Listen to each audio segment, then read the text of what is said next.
What is a health system? Now, if you go and take a look at the definition for a health system, you might not be very surprised at the answer that you read, because it's basically defined as an organization of people, institutions, and resources to deliver health-related services to meet the needs of a target population. But what does that mean? What does that look like, and how does it work? Obviously, it works very different in different countries, and I was doing some research for this and trying to find out ways that I could diagram this concept, and it's almost impossible to find a simple diagram of this. So we're going to try right now, but I'm not sure if we're going to succeed. So we're going to start with kind of what is meant to be at the core of healthcare, which is prevention and care. So this is kind of the main function of that. And what healthcare systems are often built to do is pay for this. So we're going to put payment over here. And I'm going to include also the patient over here, the people, because patients are really important. And so the patient goes, gets the care, and then somehow it's paid for. And how this works in a traditional sort of economic sense, like in the sort of liberal economic sense, is the patient goes to a hospital or a clinic, they get their care, and then they pay for it. And most of the prevention they do themselves. So that's kind of an agreement that would be done between a doctor. The prevention work would be the doctor saying, don't do this, patient doesn't do it. If they do, they pay for it. And that's just a very simple system. But in the modern era, healthcare has become obviously much more expensive and harder to manage. There's so many different kinds of diseases out there. There's so many things that need to be taken care of.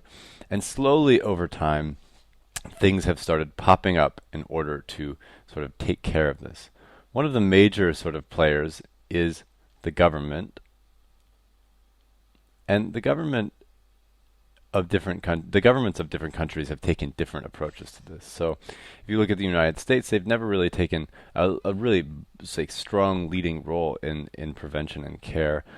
They've tried to leave that to the private sector.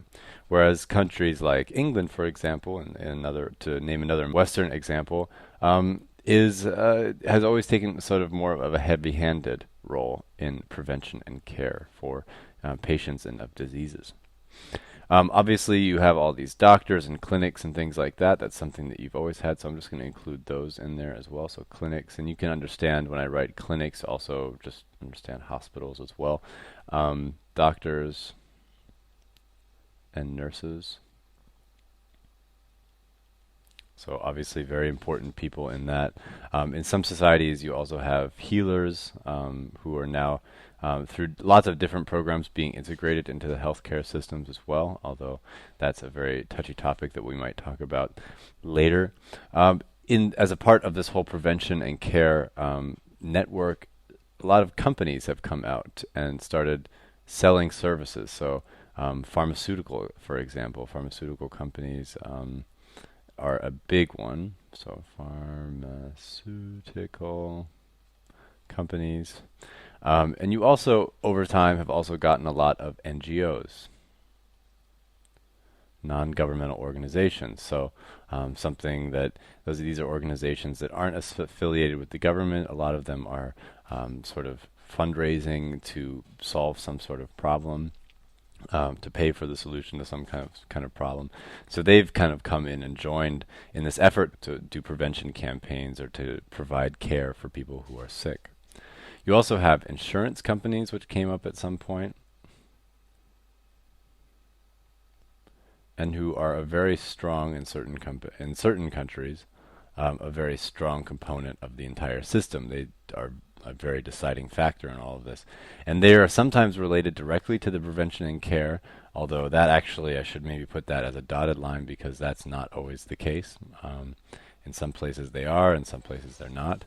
And then they're always involved in payment because that's essentially what they were built to do. Insurance companies were built to pay for these problems. And they are directly related, obviously, to the customer, so to the patient. Their customer, the patient. And the patient pays the insurance company and the insurance pays for the care, although not completely and entirely. So you've got your payment, you've got your government over here, you've got your insurance company. Sometimes your government is paying for things. So sometimes the insurance company is not paying for it. Sometimes it's the government. Obviously, the government has a direct link here. Sometimes the patient is paying the government, and the government is in turn paying for their bills. Sometimes the patient is paying the insurance company, and the insurance company is paying the bills. Or the equivalent, because insurance companies, sometimes in certain societies, there are certain sort of equivalent, like organic equivalents. You'll have spending clubs or saving clubs or insurance clubs where people will, in sort of small groups and sort of cooperatives, create their own sort of equivalent to an insurance company. You also have employers. So in some countries, in many countries actually, employers play a big role in the insurance, paying for insurance. So obviously the employer has a connection to the patient because they work for them. And sometimes in some systems, the employer is paying for a certain part of the care. Sometimes, and not as commonly, but sometimes the employer is actually providing the care. So large companies will sometimes have their own clinic and their own prevention programs and things like that. But this is not always necessarily, I should maybe make that also a sort of a dotted line because that's not as common, but it does happen. So these are all sort of members of a healthcare system. And they're all there basically to try to get this key goal here in the middle accomplished, which is prevention and care. And prevention is sort of really where we kind of come into the public health sort of sector, and where you can kind of take this prevention idea, and when you kind of go out to the government, you can kind of explode this government word out into tons and tons of services. So, for example, you might not think about it this way, but trash collection or something like that is a prevention service that does relate back to healthcare, or water purification, or lots of things that are maybe not necessarily something you would directly think of. You wouldn't think of health when you think of them, but these services are provided by the government and do sort of work towards public health goals that they've set and are all a part of this healthcare system. So this is kind of an overview of what a healthcare system can look like. It doesn't always look like this. In some countries, you're going to have all these things sort of integrated, and in some places, they're going to be little islands, and they're not going to have very much to do with each other. Really, what makes a healthcare system work is when all of these organizations can sort of align their goals and align their ideals, and really decide on what their goals are in prevention and care and how to accomplish that. So we're going to talk more about this concept in pretty great detail in some future lessons. We're also going to especially concentrate on what healthcare systems are getting wrong.